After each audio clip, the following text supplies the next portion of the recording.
Hey, what's up? It's Jim, and today I'm going to talk about the film Magic Mike XXL. When you are making a sequel, and I think this summer movie season has made me think a lot more about the purpose of making a film or making a sequel that the audience actually wants. And Magic Mike XXL gets that very well. In fact, it probably gets that almost as much as any sequel this summer. Probably just as much as Jurassic World, and probably gets it a lot better than that even. It is perfectly a fun kind of lark movie.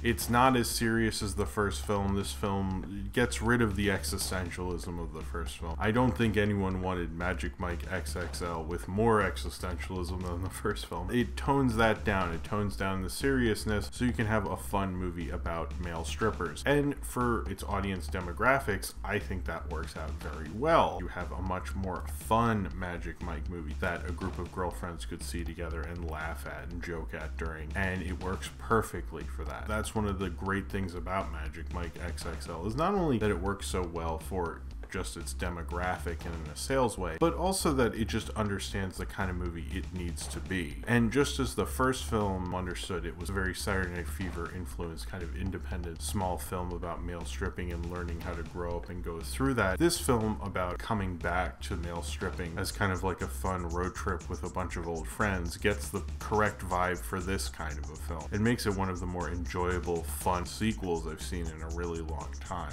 Magic Mike XXL takes place 3 years after the events of the first film, much like where we are now, so we can all relate. And Mike, played by Channing Tatum, has opened his custom designed furniture business and has left male stripping behind, but then his friends are coming through Tampa where he is and eventually pick him up and tell him how they're going to go to the stripping convention and invite him to come along. And at first he doesn't want to do it, but realizing how harsh real life is and how he actually can't pay for health insurance for his one employee that he has, feels kind of down, and his life isn't going his way because the girl he wound up with at the end of the first Magic Mike film, that didn't work out. And so now he wants to go on a fun road trip during the summer with a bunch of his friends from his former stripping job. The only characters not in this film is Alex Pettyfer's character and Matthew McConaughey's, which is a bummer, but mostly just for Matthew McConaughey. So they go on this road trip to eventually get to the male stripping competition, not really for money, although that plays a small part in it, but almost more just for them to just have a great time and a great road trip, and a bunch of guys driving to eventually get to Myrtle Beach to perform at the male stripping convention, really to just have one last gas before they all head off into the sunset of male entertainment. So the first film was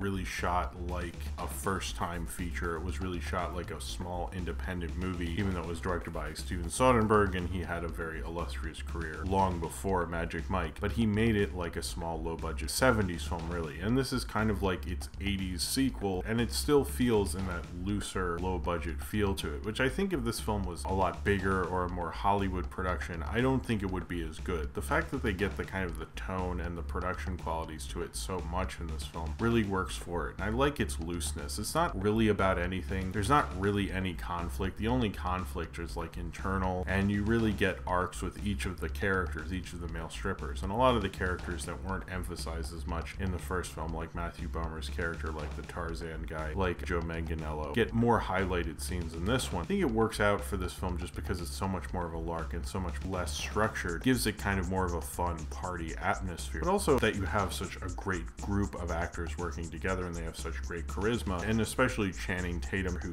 very much involved in these films, producing them. They're really his big star vehicles, but he really shows the kind of star he can be. Now, he's often kind of wasted on these like big action movies like Jupiter Ascending or White House Down, but his true movie star presence comes through with the Jump Street movies and the Magic Mike movies, where you really get a real sense of him as a movie star, and he's really the thing that shines and makes you enjoy these movies. And especially this one, he seems to just improv little funny jokes in them. He has a part where he like spins around in front of Amber Heard and calls himself Magic Mike. I think still really funny. Just watching him dance, he's just such a great dancer. You never really get to see him dance as much as you do in these films, especially in this film. Shows his movie star charisma, like almost like he can do it on autopilot, but he's not entirely. This is the kind of film, the way it's made and the looseness to it, feels like a lot of these actors could have been more on autopilot than they are, and it has kind of a lark atmosphere to it, but they kind of don't. It feels like they kind of get both the rarity of a movie like this and the acting challenge they have to make make this work. If these guys aren't compelling or interesting to look at, this movie just doesn't work. And that these guys already have kind of a chemistry between them from the first film. Channing Tatum especially brings that out more so than anybody. It does feel like he's having a lot more fun, but maybe because he's not as bummed out. That's the purpose of their trip, is to have a good time. So these actors are having a good time, and there's kind of a infectious energy when you see a bunch of actors get together and be in a good movie and they're having a good time and you're having a good time watching it. I think that's always a lot of fun. Joe Manganiello does a really hilarious sequence with this girl in a convenience store in the middle of the road where he just has to get her to smile by doing this dance. It's just really a really funny scene. I don't love Joe Manganiello, to be honest. I'm not a True Blood fan, and I kind of know him from How I Met Your Mother. I think that's probably the best scene he's ever done, and he was very good in this film. He was much more of a prick in the first one, as I recall. He did a really good job in this movie, but that scene alone was just like really funny. But the only real problem in this film was Amber Heard, which when I saw this movie with my wife, apparently the woman sitting next to her, every time Amber Heard would be on screen, they're like, go away from her, stop showing the camera on her. I think most of the audience didn't want to see Amber Heard because they wanted to look at the guys, but I don't really like Amber Heard that much. She's good looking, I guess, but she's not really that great of an actor, and I don't think she has the filmography to justify why she's famous, other than, I guess, being married to Johnny Depp. Apparently Margot Robbie couldn't fit this into her schedule, so they had to go with Amber Heard, but I kind of wish they had Margot Robbie instead. I think Margot Robbie's a lot better of an actress than Amber Heard. I just don't think Amber Heard has the chops, and it was nice seeing Andie MacDowell in a movie again, especially one that Soderbergh had something to do with since Sex, Lies, and Videotape, and Jada Pinkett Smith as well. This film had a crazy good cast, and it's kind of surprised me how many people were in this, even a Michael Strahan cameo. This was actually shot by Steven Soderbergh. A lot of people are pointing out he has never shot a movie that he has not directed. He did do second unit on the first Hunger Games, so that's theoretically not true, but this is the first time he's been the lead cinematographer on a film he didn't direct. I actually liked a lot of the shots at night. He doesn't really go as flashy as he does with his own direction. You could go into a whole theory behind whether the director's in charge of the cinematography or the cinematographer is working alone, and how different directors use cinematography and such. But this film, at night, it felt just like the same movie, just like the first Magic Mike. During the daytime, it felt a lot brighter, way brighter than they shot in the first film. That kind of worked for it, specifically like the convenience store scene. It did feel almost like the more Hollywood up sequel. Maybe that was like what they were going for. I didn't like it as much as I liked the cinematography at night. I thought that looked more like the look I was used to from the first film, but it was definitely, you could tell it was shot by Steven Soderbergh. He also edited it apparently, but he doesn't direct movies anymore for whatever reason. It was directed by this guy who was Steven Soderbergh's longtime assistant director, Gregory Jacobs, and I thought he did a good job. One of the reasons this film works so well is the director obviously got how to keep the tone down, how to keep it fun, and having that in a Magic Mike sequel is exactly the kind of film everyone wants from this. You're coming to this having a few drinks with your girlfriends or whatever, and I think Magic Mike XXL plays into that even probably more than the first one. This is more of a good time, fun movie to like have drinks with and chill out. But it's actually a very good film, and it respects women wanting pleasure, and that these guys like giving these women a good time and giving them a fun time to like relieve them of their troubles. I think is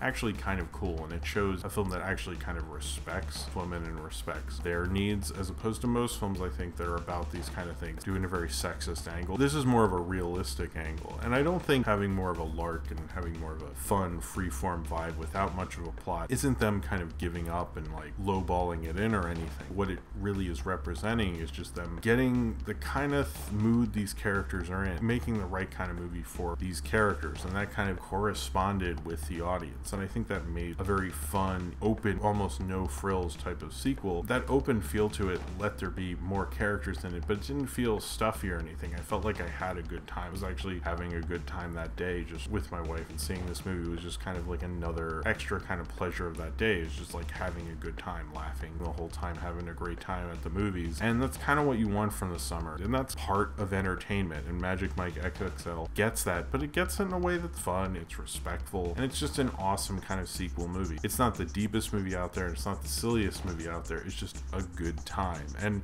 oftentimes when you talk talking about a good time at the movies. You're talking about a very lighter, dumber movie. But Magic Mike XXL isn't a dumber movie. It's a smarter movie that understands how to make a looser, funner lark kind of a movie and understands the smartness behind that. And that's kind of been Soderbergh's whole thing, is in examining the kind of film he's making and almost making these weird little genre pieces. And I think Magic Mike XXL, even though it's not directed by Soderbergh, he is very much involved, and it almost feels like kind of within the kind of makings of how he made even the first Magic Mike, and it goes into that tradition, and it does that very well and makes it probably one of the more fun movies of the summer. So if you have seen Magic Mike XXL and you would like to talk about it, then comment below in the comments and subscribe if you would like to.